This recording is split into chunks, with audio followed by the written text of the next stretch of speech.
ዝም ብሎ መጨነቁ ምንም ትርጉም የለውም። ግን አንዴ ማግኘት ካለብን በቃ አብርሃም በአንዴ የተቀየረው ልንገርሽ አይደል? አብርሃም በአንዴ እንደዚህ ሁሉ ነገር ትቶ ወደ የማይፈልግበት ቦታ ሄደው ወይ እንደማይፈልጋት ያውቃል። ማንም ሰው ያውቃል። መቼም ቢሆን ከሩታ ጋር አልሆነም ብታረድ ብሏል።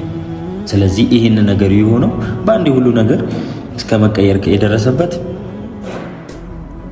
አንድ ነገር አድርገውት ነው ያስታውቃል። ይሄ ግልጽ ነው። ስለዚህ እኛ ተዳርቀን ምን የምናደርገው ነገር የለም። ከቻልን አንዳንድ ቦታ እንወስደዋለን ወይ ደግሞ በትልቅ ሰው በጋሼ በአንዳንድ ነገሮች ልናስመክረው እንችላለን። ሌላ ነገር ምንም ልንለው አንችልም።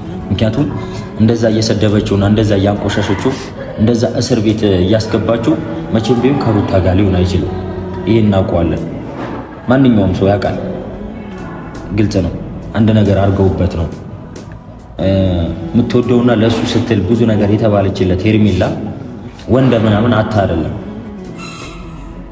ምንም ወንድ የምታጣን አይነት ሰውም አይደለችም ሄርሜላ ማለት። ከማንም ተሽላ ስለተገኘች ነው አብርሃም መርጧት ከሷ ጋር የሆነው።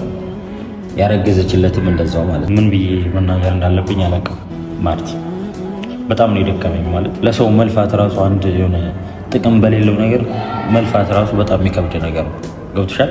እኔ ለሄርሜላና ለአብርሽ እንደለፋሁት ለማንም አልለፋው። የምሬ ነው። ምክንያቱም የምትወደውና የምታከብረው ትክክለኛ ሚስት ትሆናለች ብዬ ያሰብኳት ልጅ ሄርሜላ ነበረች። እሱ ደግሞ ሊገባው አልቻለም፣ ወይ ደግሞ ሞኝነቱን እየቀጠለበት ነው። ስለዚህ እሱ ማይከበርበትና ማይወደድበት ማይፈቀርበት በጥፊ አቤላዬ ወንድምየው መጥቷል። እንግዲህ በጣም አናደህን ነበር አቤላ። እንኳን ደህና መጣ። ጠፍተህ ምን ሆኖ ነው መከታው እያልን ነበረ። ህዝቡ የሚያውቀው ነገር ነው የምትለው እኛማ ይኸው የምናውቀው ነገር ነው። ቤተሰብዬ ላይክ፣ ሼር፣ ሰብስክራይብ ያደርጋችሁ የሰዓት ዜናችን ቀጥሏል ማለት ነው። አድማጭ ተመልካቾቻችን እንግዲህ የማይክል ጃክሰን እና የሄርሜላ ነገር አቤላ በጣም ብዙ ለፍቻለሁ፣ በጣም ብዙ ውጣ ውረዶችን ያሳለፍኩበት ነው። ተሰርባል፣ ብዙ ነገር ተብልሃል። ያ ነገር ግን ፍሬ ሲያፈራ ነበረ። አሁን ላይ ግን ፍሬ ሳያፈራ መካከል ላይ መቋረጡ ላንተም እንዳሳዘንህ ነው እኛ ያየ ነው ማለት ነው። አዎ ማርቲ የሆነ ከማሰብ መፍትሄ መፈለግ፣ ወደ ጸበል ቦታዎች ይሄ ልጅ መውሰድ፣ ወደ ራሱ ማረግ። መቼም እኔ አላቅም ቤተሰብዬ፣ እኔ በየትኛው እምነት ይሁን እኔ አይቼ ሰምቼም አላቅም። ይሄንን ያህል እንደዚህ አደንዛዥ ነገሮችን ተጠቅመው አብርሃምን ከሄርሜላ ለማለያየት በጣም ከባድ ነው። ለምን ብትሉ እኔ ሞት ነው ብዬ ነው እንደ በቃ እንደ ሞት ነው የምቆጥረው። ምክንያቱም አብርሃም ታደሰ እንደዛ በቃ ሞት እንኳን ቢመጣ እኔ ከሩታ ጋር በፍጹም አልሆንም ሲል የነበረ ልጅ አሁን ከሷ ጋር እንደዚህ እየተሻሸ በአንድ ቀን ተገልብጦ በፍጹም አብርሃም እንደዚህ አይነት ልጅም አይደለም፣ ወደፊትም አይሆንም።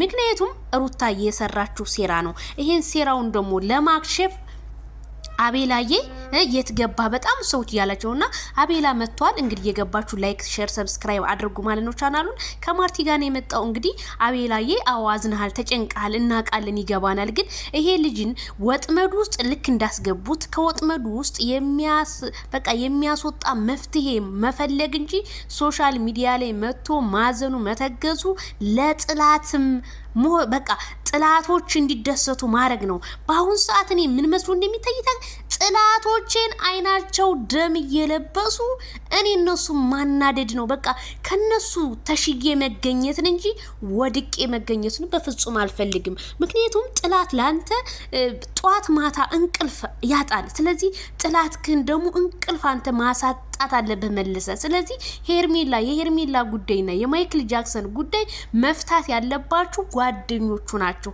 አንደኛ ይሄ አንገቱ ላይ ያደረገውን ማህተብ፣ ሁለት ማህተብ ነው ያደረገው። አንዱን ማህተብ ወይም ሁለቱንም ጣሉት። ሌላ ይገዛል እኮ አብርሃም እንኳን ይሄንን አይደለም ሌላ የሚገዛልኝ ነው። ይሄ ብር ነው አይደለ? አጥፉት። ከዛ ሰላሙ ይመለሳል ልጁ እንዴ። ሰዓት ምናምን የምትሉት ደግሞ አንዳንድ አጭበርባሪዎች ሰዓት የሚባል ነገር የለም። እዚህ ጋር የአንገት ሐብሉ ከተደረገለት በኋላ ነው አብርሃም ታደሰ ሄርሜላ ሊጠላት የቻለው እንጂ አብርሃም እኮ በጣም ሄርሜላን እንደሚወዳት እንደሚያከብራት ነው የሚናገረው። ስለዚህ መፍትሄው ይሄና ይሄ ነው። እኛ ያየነው በሚዲያ ምንድነው ሁለት ማህተብ አድርጎ መጥቷል። ማህተቡ ትክክል ስላልሆነ የሄርሜላን ህይወትን የሚያመሰቃቅል ስለሆነ ቢጣል ነው ብዬ የማምነው። አንደኛ ሄርሜላ ነፍሰ ጡር ናት። ነፍሰ ጡር የሆነችው ትናንትና እንደዛ ፌንት ሰርታ ስትወርቅ የሆነ ነገር አትሆንም ወይ? ማህፀኗ ውስጥ ያለውስ ልጅ የሆነ ችግር አይፈጥርበትም ወይ? ይሄ ልጅ እኮ አረጋም ገና ደም ነው እኮ ውስጡ ያለው አይደለ? ስለዚህ ሄርሜላን ለማረጋጋት እናንተ በዙሪያዋ ያላችሁ ሰዎች ሆይ አሁንም ቢሆን እነዚህን ወጥመዶች አቤላ እናንተንም ወጥመድ ውስጥ ያስገቧችሁ ራሳችሁን አግልላችሁ ሄርሜላንና አብርሃምን ወደ ራሳቸው መልሳችሁ የምትገናኙበት ፓርቲ እኛ በጣም ይናፈቀን። ትሰሙኛላችሁ? አቤላ በአረብ ሀገራት በተለያዩ ሀገራቶች በአጠቃላዩ ያሉት ከአፍሪካ ውጭ ያሉት ኢትዮጵያኖች በሙሉ ለናንተ ያለቀሱ እየተጨነቁ ትናንትና ራሱ እንደዚህ አይነት ቪዲዮ አቤላ ይሰርተ ብትመጣ ህዝቡ ይረጋጋ ነበረ። አቤላ እንኳን የጠፋ ምንድነው የተፈጠረው? ስልክ አታነሱ። ኢቭን እንኳን ስልክ እንኳን ማንሳት ነበር አታነሱም። ህዝቡ ለምን በቃ ማረጋጋት አለ። ስንቶቹ ናቸው ሆስፒታል ታመው የተኙት? ስለዚህ አሁንም ምን የምለው አቤላዬ ይሄ ወጥመዱ እንዲቋረጥ ወጥመዱና ወጥመድ የከተተችው ሩታ ሀብቴ ናት። ሩታ ሀብቴን ይሄንን ወጥመድን ሄርሜላንና ማይክል ጃክሰን ማስወጣት አለባችሁ። አብርሃም ትክክለኛ ሰው አይደለም። ኦዲየንስ እንኳን ማን ነው እስከሚል ደረጃ ድረስ የደረሰ ልጅ ነው። ልጄ ስንት ወሩ ነው መተት አድርጋብኝ እንዴ? አረ ተው ቤተሰብዬ